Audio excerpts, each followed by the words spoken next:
Well, a lot of you filled out questions. You asked questions, stuff that you wanted to know about the guys, and I read through some of these, and they're pretty good. So I think this is a good way. I think this is a good one to launch it off with. This is from no. No, I said a lot of pineapples. A lot of pineapples. This one's from Katie Ginnett. John? Does that even ring a bell to anybody? Seriously. Am I bad off? How many Katies do we have? All right, okay. Who's an English lit major? Oh, no, that's me. Oh! How do you pronounce your last name? Rose. Wow, you changed shit, you know? You're local, McDonough, Georgia. Yeah. All right. Well, Katie, Miss Grubbs wants to know, how many different kinds of awesome are you guys? Wow. In all? In all. Total of awesomes. Carry the 3. 14. 14. The correct answer is 14. We would have accepted either 12 or 14, so that's correct. Molly Moore. What? Yeah, take off. What's up, John? Yeah. How you doing, Molly? I'm doing great now I'm here. English education, right? I know, but... From Snellville. Now the trouble is you're from Snellville. All right, awesome. Molly wants to know if you had to, if you had to come up with a jingle for UGA, what would it be? Boom, boom, boom. Bulldog.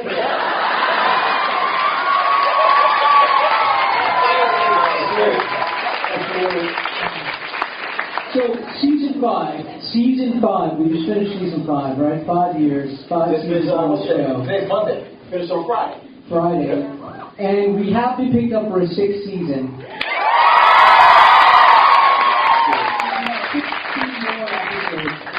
How does it feel to have finished 5 seasons? And I mean, you know, Dule, you're such a long tenure on West Wing. I always joke, he is a lucky charm though, because you can't cancel Dule Hill. You just can't. You can't take it off. Well, but I was going to read that and say, oh, we can't. Thank you very much.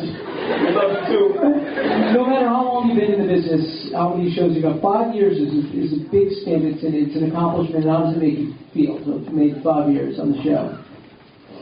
Pretty great, I have to say. I mean, going in, I had pretty mild expectations because usually when I did stuff on television, it turned out to be bad and no one watched.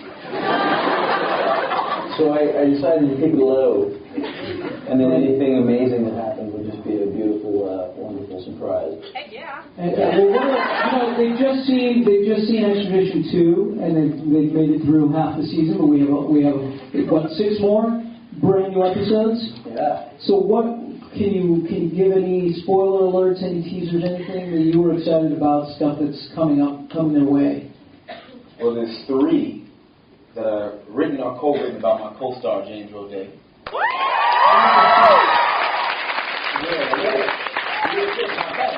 I really stacked my episodes in the winter this year. Yeah, it's tough schedule. Pretty good ones, I must say. I'll let you two reveal them. Well, I think there's one. Well, number one, James directed and co-wrote with Alvin Patterson our Christmas episode, which is not like any Christmas episode you've ever seen. I promise you that. But this was this was a labor of love for both of you guys. It's true. There was a little bit of resistance, but we fought pretty hard. It's kind of a, I don't know, if you took acid and watched It's a Wonderful Life, then maybe you'd sort of have the inspiration for our Christmas episode. I can guarantee you will see your beloved characters in ways that you have never seen them before. That's a guarantee. And you will hear a brand new original song recorded especially for the Christmas episode by Kurt Smith of Tears for Fears. Now there's another, I don't know, is there anyone that's ever heard of a show, this might be a little too obscure for people, but have anyone heard of a show called Twin Peaks? I see a few. Well, there's an episode that is an homage to Twin Peaks, and there's some exciting guest stars that came along with that. Yeah, it's my favorite show of all time, which ages me a little. But it's 4 years in the making, and I'm glad that we waited because I think it turned out really well. Probably the most proud I've been of a singular episode on our show. And there's 7 or 8 original Twin Peaks cast members in the episode. Wow. Yeah. What's the third episode that you wrote, Jim? Third episode... along with Andy Berman. I'm not going to lie, Andy did a lot of the heavy lifting because I was pretty exhausted by this point. You can see. Quick for that kind of... We wrote the finale to both the season and the Yin Yang trilogy. Which was definitely something it was James really who had the belief that we could do 3 of these. We did the one, which was exciting enough, and we campaigned for a second, a sequel to it. And just already before we even shot anything in the episode, James said, "Well, this is a trilogy, right? So there's no question we have to do a third." And we wrote the second with the third in mind, which was exciting because we had planned a lot of things ahead that I think will pay off for you guys. You know what's weird? You're wearing a very heavy jacket. And I know that's your style. Are you a little hot? It's a little warm in there. I wasn't sure how hot it was going to be because you never know about it. Ready for all that.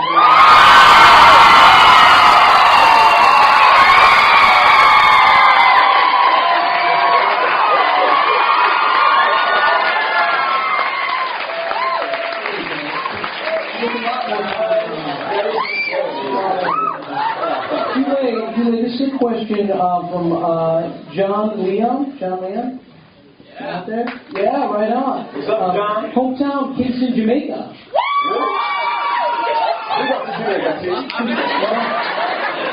And John's a film major, right? All right, right on. So that's where this question comes from.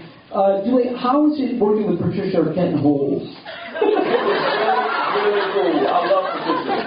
She was a great lady. It was very fun to kiss her, I must say. And she had me laughing a lot. Patricia is really cool people. I got nothing but love for Patricia.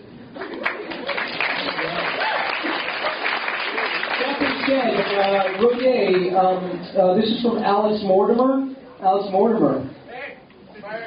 All right, right on. Alex, you're a film major also from Allentown, PA. Whoa! All right. James, how is it working with the great Burt Reynolds? The dude's a hazard.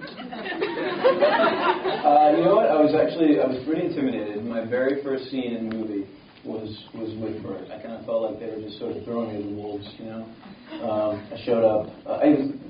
Quick little backstory. I got that role at the last possible second, like 24 hours before I was supposed to shoot. Because Matthew McConaughey had pulled out, so there were no shoes to fill. So I show up. I'm already pretty nervous. I have the mustache, which I feel pretty good about. And yeah, day one, here's Burt Reynolds, and so I think he could tell that I was a little nervous. So he put his arm around me and he said, "Son, let's go for a walk." Except he said it much cooler than that. And, while they were setting up the shot, we took like a little stroll, about 15 minutes. He told me a bunch of stories about smoking a Bandit and earlier in his career. And by the time we got back, I felt so much better.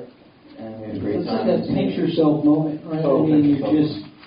Yeah, and then you pinched me. San Antonio, when you were walking with Burt Reynolds.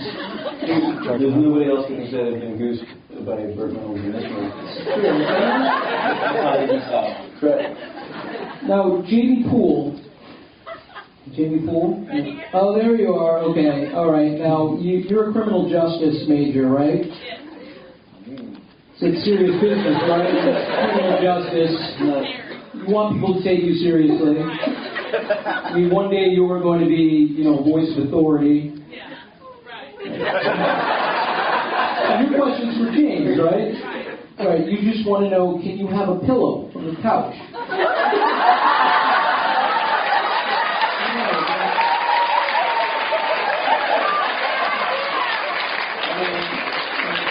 Do you want to come get a pillow from the couch?